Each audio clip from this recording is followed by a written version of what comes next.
Over the decades, there have been some truly terrifying elevator scenes seen across the horror genre. And as someone who absolutely hates elevators, seriously, I'll legit take the stairs whenever there's an option, some of these sequences are proper nightmare fuel. So with that in mind, and discarding those films set almost entirely in elevators, such as Devil and Blackout, I'm Andrew from What Culture Horror, and here are the 10 best elevator scenes in horror movie history. Number 10. Resident Evil. As a standalone action horror movie, the first Resident Evil is fairly decent. As a Resident Evil movie though, yeah, not so much so. Varying massively from what fans of the video game franchise were hoping for. Nicely setting the tone here though, an early scene finds several Umbrella employees trapped in an elevator as an emergency alarm is set off due to a virus being released. With the elevator coming to a halt just above floor 3, our crew are able to prise the doors open just enough to see people lying unconscious. With the panic of this situation, seeing one of the staff trying to get out of the lift and make a break for supposed safety.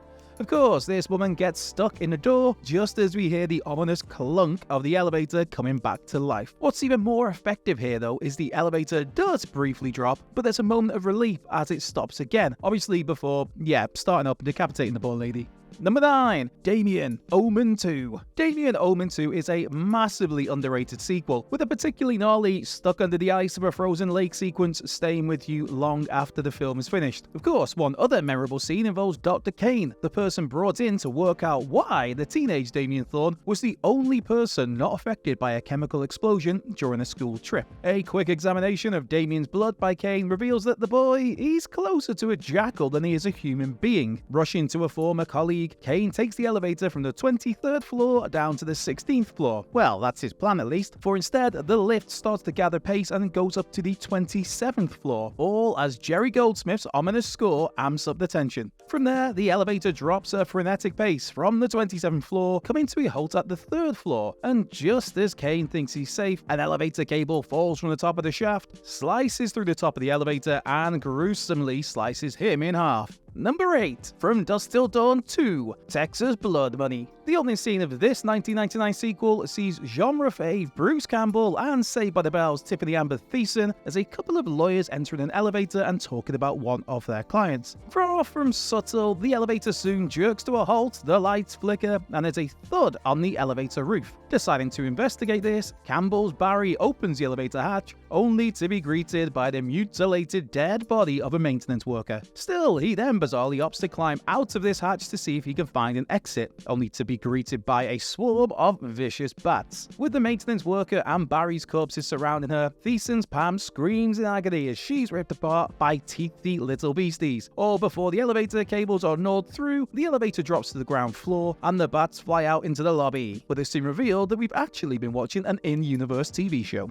Number 7. The Silence of the Lambs. Yes, that scene. It'd be tough to do a list about creepy elevator scenes and not mention the Silence of the Lambs. When the police find two of Hannibal Lecter's prison guards in a rough old state, one disemboweled, one barely alive and left with a horribly disfigured face, they strap the survivor to a gurney and put him in an elevator, all as Hannibal is on the loose and as blood slowly starts to drip from the elevator roof. Believing that Lecter is on top of the elevator, the cops get their guns ready, rush the gurney out to the safety of an ambulance, and then more police surround the elevator. Of course, upon opening the elevator hatch, it's revealed that this is the second prison guard, dead, with his face ripped off, as the scene jumps to the ambulance where it's revealed Hannibal has escaped wearing the man's face. Number 6. Final Destination 2. Laura Carpenter was one of the lucky ones to survive Final Destination 2's opening motorway pileup, but that of course means that the Grim Reaper was then on her trail. In an elevator with fellow survivor Eugene, Nora also has a slightly odd fella for company in that lift. An odd fella carrying a box of hooked hands, as you do. When the rest of our surviving group see a sign that Nora will be killed by a man with hooks,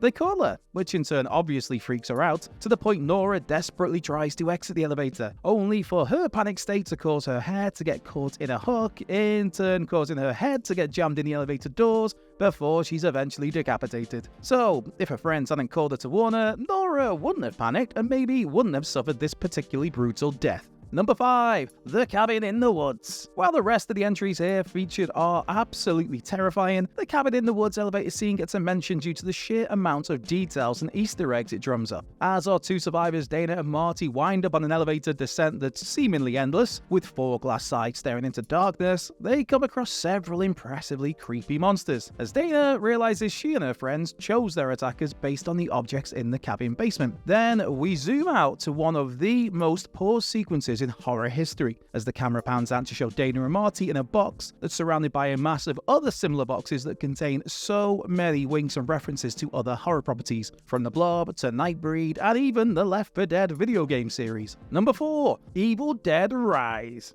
Not one, but there's 2 particularly gnarly elevator sequences in the excellent Evil Dead Rise, both essentially bookending the film. The first of these finds Alyssa Sutherland's poor Ellie on her way down to her apartment complex's basement to do some laundry, only for her to become attacked by the classic unseen terrors of the Evil Dead franchise. For Ellie, she's thrown around the elevator, has an earring ripped out, comes out in strange boils, and is hanged and her body manipulated as she becomes possessed. This is a properly traumatic, brutal sequence, but there is pretty much zero blood. Oh, how different the other major elevator sequence is, which comes during the film's finale, as survivors Beth and Cassie are attacked by a multi-limbed, multi-person mishmash of a beast, and the elevator they're in fills with blood. To be precise, a frankly ridiculous 6,000 litres of fake blood was used for this scene. Number 3. Annabelle. The first spin-off from The Conjuring, Annabelle is so-so at best, although arguably its scariest scene was actually directed by James Wan. While Wan directed the first 2 main Conjuring movies, his role on Annabelle was just that of an executive producer. That is, apart from overseeing the film's eerie elevator sequence. As Annabelle Wallace's Mia rides the elevator down to her apartment block's dimly lit basement, what is it with these basements? She hears a baby crying and finds a pram in the corridor, where, upon inspection, Mia finds blood-stained linen and has her wrist grabbed by a demon. Sprinting back to the elevator, the lights go out as Mia frantically looks out into the darkness with her torch, while the elevator's doors take forever to close. Then the elevator opens 3 times on the same basement floor, forcing Mia to make a mad dash through the darkness to the stairwell, where there's a fantastic jump scare